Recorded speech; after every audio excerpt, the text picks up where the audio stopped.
السلام عليكم ورحمة الله وبركاته، والصلاة والسلام على رسول الله. حبايبي عاملين ايه؟ وحشتوني. جيت لكم فيديو مختلف النهارده، فيديو مربى الفراولة. اسهل منها مفيش، بس اللي ما عملهاش بطريقتي دي يبقى ما عملهاش قبل كده. جربوا طريقتي، هتدعوا لي دعوة من القلب فظيعة. بصوا يا حبايبي، انا دول كيلو ونص من الفراولة. عندك 2 كيلو هتبقى 100 100. انا كان متوفر عندي دي كيلو ونص في التلاجة، فجوزي كان رايح جاي بيدينا كلمتين فيهم. فقلت يلا يا بنت يا سيدي قومي اعمليهم له، عشان بنقص من الكلمتين بتوعه اللي كل شويه الفراوله باظت.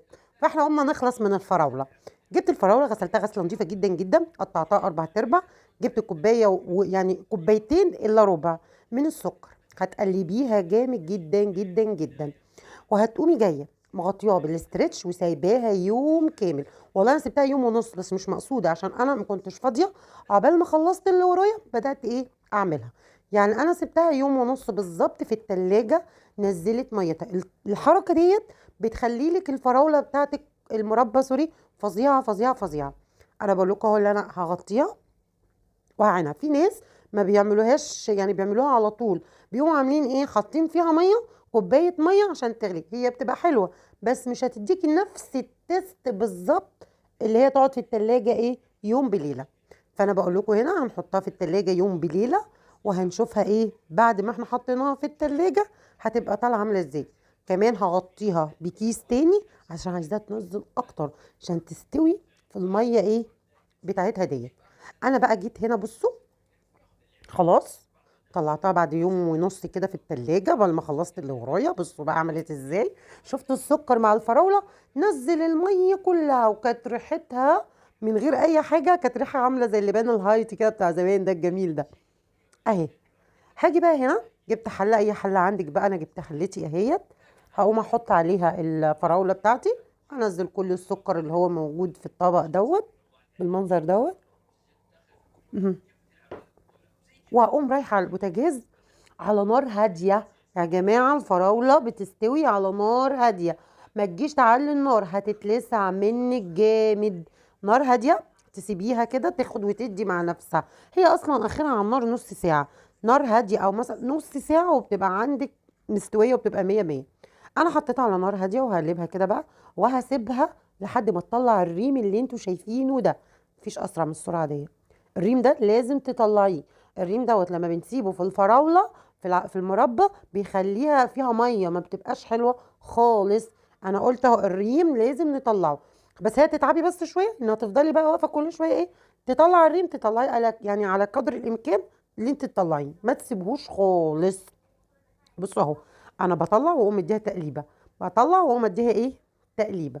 وكل ده انا سايباها على نار هاديه. هتتلسع لو عملتيها على نار عاليه. شفتوا؟ بصوا اهو، كل شويه وانا واقفه جنبها اقوم مطلعه الريم بتاعها ده، لحد ما هتلاقي الريم ده تقريبا بعد ربع ساعه كده هتلاقي الريم ده اختفى نهائي. اهو شايفين منها. هنقلبها برضو كده، لازم تخلي المعلقه تيجي في القعر بتاع الحله، علشان خاطر لو في حاجه تحت لازقه ولا حاجه. هنيجي هنا نزلت عليها بمعلقه ملح ليمون. ملح ليمون ده بيخليها قوامها فظيع. عندكيش ملح ليمون هنزل عليها قولوا معايا بليمونه، ليمونه معصوره، هتديكي نفس التست. بس انا برشح الملح الليمون صراحه، بيبقى احلى فيها، يعني احلى من الليمون. مفيش ملح ليمون ننزل بالليمون مش هتفرق. هنا بقى التكه المهمه بقى اللي هي بصي، لا غنى عنها، لا غنى عنها بجد. جيلي. جبت كيسه من الجيلي حطيته فيها. ايه فوائد الجيلي بقى؟ المواد الحافظه اللي فيه، الجيليتين اللي فيه البسيط دوت بيخلي لك القوام بتاعها مظبوط مش صايص. الريحه، الريحه بتاعت الجيلي بقى بتبقى كلها في المربى. اوعي تستغني عن الجيلي. انا قلت لك ممكن تستغني عن ملح الليمون الى قدر الامكان لو مش هتعرفي تجيبيه، لكن الجيلي اوعي تستغني عنه. هعرف منين مربيتي استوت؟ بصوا، طلعت المعلقه، اول ما الاقيه خلاص ما دخلش الخطين على بعض انا كده مية مية، المربى استوت. هجيب الهاند بلندر. حركه الهاند بلندر دي يا جماعه دي اختياريه. انا عايزاها سايحه زي الجبنه الدوبري كريم كده، عايزاها سايحه. انتوا عايزينها بقى تبقى قطع، سيبوها زي ما هي، او ممكن تدوها ضربه بسيطه جدا عشان برضو ما تبقاش يعني الكتل فيها كتيره، لا، ممكن تديها ضربه بسيطه لا تذكر. انا جبت الهاند بلندر وضربتها ضربه جامده جدا، وعلى النار يعني برضو على نار هاديه. مفيش هاند بلندر هنضرب في الخلاط ونرجع نديها غلوتين كويسين على النار، عشان لو في اي ميه اي حاجه من الخلاط من اي حاجه تكون ايه اتظبطت. بقول لكم بصوا بقت، بصوا شكلها، نفسي كنتوا تشموا الريحه بتاعتها معايا وانا واقفه. بصوا القوام بتاعها، وخلي بالكم كل ما بنسيبها كل ما القوام بتاعنا بيتقل اهوت.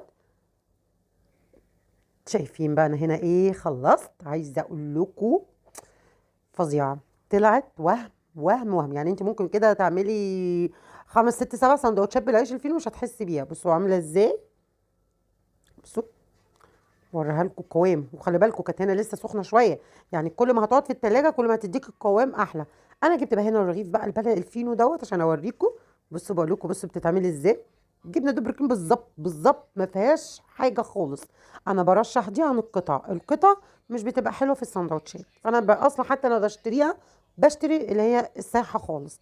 بصوا هتاكلوا بقى هتاكلوا. جميلة جميلة جميلة جميلة والله. الطعم ملوش علاقة باللي بره، انضف واحلى من اللي بره. اللي بره فيها مواد صناعية طبعا، فيها مواد دي عشان طبعا اللي هم بيحفظوها. فيها نسبة الجيلاتين كتيرة جدا جدا جدا اللي في المحلات. عايزة اقول لكم جربوا الطريقة ديت هتعجبكم جدا جدا جدا. عايزة اقول لكم دي كانت وصفتنا النهاردة مربى الفراولة. لو الوصفة عجبتكم تنسونيش في اللايك والشير، واشوفكم في فيديو جديد من مطبخ سالي صلاح.